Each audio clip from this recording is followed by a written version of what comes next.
સસ્તામાં એન્ટિક સિક્કા લઈને આર્થિક ફાયદો રળવાની લાલચ એક વ્યક્તિને ભારે પડી ગઈ। સસ્તામાં એન્ટિક સિક્કા લેવા જતા તે વ્યક્તિ હની ટ્રેપની જાળમાં ફસાઈ ગયો અને પોતાની જે કિંમતી વસ્તુઓ છે તે ગુમાવવાનો વારો આવ્યો। હવે પોલીસે તે જે આરોપીઓ છે ગેંગના તેમને ઝડપી પાડ્યા છે।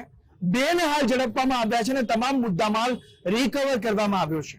હવે આ ઘટના શું હતી, આ હની ટ્રેપ ગેંગ કેવી રીતે પોતાની જાળમાં તમામને ફસાવતી, તે તમામ વિગતો આપને બતાવી છે ધ ક્રાઇમ સ્ટોરીના આ અહેવાલમાં।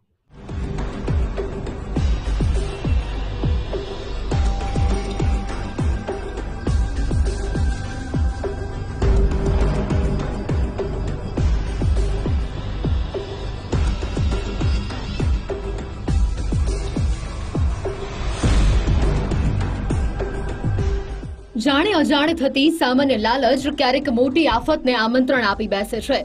મહેસાણામાં હની ટ્રેપ ગેંગ એક વ્યક્તિને જાળ વિછાવીને અનોખી રીતે શિકાર બનાવ્યાનો ચોંકાવનારો કિસ્સો સામે આવ્યો। અમદાવાદથી પાટણ જતા ફરિયાદીનો મોબાઈલ ફોન રણક્યો। સામેના છેડે રહેલી નૈનાબેન નામની મહિલાએ એન્ટિક સિક્કાઓ ખૂબ જ સસ્તી કિંમતે આપવાની લાલચ આપી। આર્થિક ફાયદાની વાત સાંભળીને ફરિયાદીને મહેસાણાના બિલાડીબાગ પાસે આવેલા ખુશ્બુ અપાર્ટમેન્ટમાં બોલાવ્યા। આ સમયે ફ્લેટમાં રહેલી અન્ય એક મહિલાએ દરવાજો બંધ કરી દીધો, જે બાદ નૈનાબેન સાથે ફરિયાદી મહિલાના બીભત્સ ફોટોઝ અને વિડીયોઝ ઉતારી લીધા। બરાબર તે જ સમયે ફ્લેટની અંદર વિક્રમ ઉર્ફ વિકી પટેલ અને ધર્મેશ નામના અન્ય બે ઇસમો અંદર પહોંચી ગયા અને ફરિયાદીને પટ્ટા અને ગળદા પાટુનો માર મારીને સોનાની રુદ્રાક્ષની માળા, સોનાની 2 વીંટી અને કેટલીક રોકડ રકમ આંચકી લીધી। આ ઉપરાંત ફરિયાદીના મિત્ર પાસે અન્ય એક ઠગ વિમલસિંહને મોકલીને 50,000 રૂપિયા પડાવી લીધા। આ ઉપરાંત વધુ 3 લાખ રૂપિયા ન ચૂકવે તો નૈનાબહેન સાથે ખેંચેલી આપત્તિજનક તસવીરો અને વિડીયો સંબંધીઓને બતાવવાની અને વાયરલ કરવાની ધમકી આપી।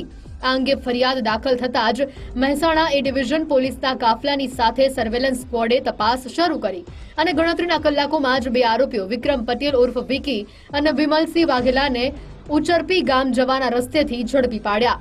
આ બંને આરોપીઓ પાસેથી 50,000ની રોકડ અને 2 સોનાની વીંટી મળીને 2.25 લાખનો મુદ્દામાલ જપ્ત કરવામાં આવ્યો છે। આ હની ટ્રેપ ગેંગના નૈનાબેન, આરતીબેન અને ધર્મેશ પંડ્યા સહિતના 3 લોકો ફરાર આરોપીઓને ઝડપી પાડવા પોલીસે તપાસ હાથ ધરી છે। આ કામના જે આ ફરિયાદી છે તેઓને એન્ટિક સિક્કા લેવા માટે થઈ અને તેઓને મહેસાણા ખાતે પોતાના સોસાયટીમાં બોલાવેલા હતા। બિલાડીબાગ પાસે આવેલ ફ્લેટની સ્કીમ છે, ત્યાં તેઓ પોતાના ઘરે લઈ ગયેલા હતા અને ફ્લેટ ઉપર જ્યારે તેઓ અંદર પ્રવેશ કર્યો તો ત્યાં પહેલેથી જ એક સ્ત્રી અને બીજા માણસો હાજર હતા અને તરત જ આરતીબેન કરીને બીજા એક જે નૈનાબેનના સહ આરોપી છે તેઓએ દરવાજો બંધ કરી દીધેલો હતો અને તેમને મારી અને તેમના કપડાં ઉતારાવી અને નૈનાબેન સાથેના તેઓના ફોટો પાડી લીધેલા હતા અને ત્યાં જે અન્ય હાજર આરોપીઓ હતા જેમાં વિક્રમ ઉર્ફે વિકી અને ધર્મેશ, તેઓએ તેમની સાથે મારઝૂડ કરી અને તેઓની સોનાની વીંટી, તેઓની એક સોનાની માળા અને તેઓની પાસે રહેલી કેશ એમ મળીને કુલ 4.5 લાખથી વધારેની કિંમતનો મુદ્દામાલ તેઓની પાસેથી પડાવી લીધેલો હતો। આ હની ટ્રેપ ટોળકી આશરેલી 4,35,000ની મત્તા પૈકી 2.25 લાખનો મુદ્દામાલ પરત મેળવવામાં પોલીસે સફળતા હાથ લાગી છે। મહેસાણા પોલીસે ઝડપેલા બંને આરોપી વિક્રમ પટેલ ઉર્ફ વિકી અને વિમલસિંહ વાઘેલાનો ગુનાહિત ભૂતકાળ હોવાનું પણ સામે આવ્યું છે।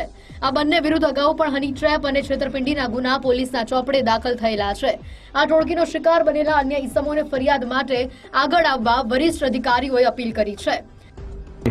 આ ટોટલ 5 આરોપી પૈકી અત્યારે 2 આરોપીની અટકાયત કરેલી છે, જેમાં પટેલ વિક્રમભાઈ ઉર્ફે વિકી અને વાઘેલા વિમલસિંહ પૂનમસિંહ એઓની અટકાયત કરેલી છે। આ સિવાય બાકીના 3 જે આરોપી છે એ પૈકી 2 મહિલા આરોપી નૈનાબેન અને આરતીબેન અને એક અન્ય સહ આરોપી ધર્મેશભાઈ, આ 3 હજુ પોલીસ પકડથી દૂર છે।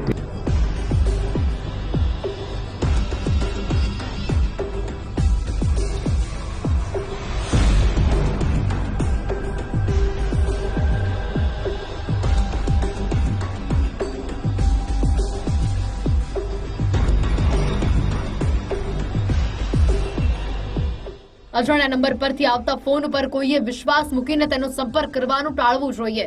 આ હની ટ્રેપ ટોળકીના સભ્યો સસ્તામાં સોનું, ચાંદી, એન્ટિક સિક્કા અને જમીનના પ્લોટ આપવા સહિતના જાતના બહાના બતાવીને છેતરપિંડી આચરે છે. આ હની ટ્રેપ ગેંગની 2 મહિલા સભ્યો નયનાબેન, આરતીબેન ઝડપાયા છે અને તેઓની પૂછપરછમાં વધુ સ્ફોટક ખુલાસાઓ થવાની શક્યતા છે. મુકેશ જોશી સાથે ગુજરાત ફર્સ્ટ, મહેસાણા.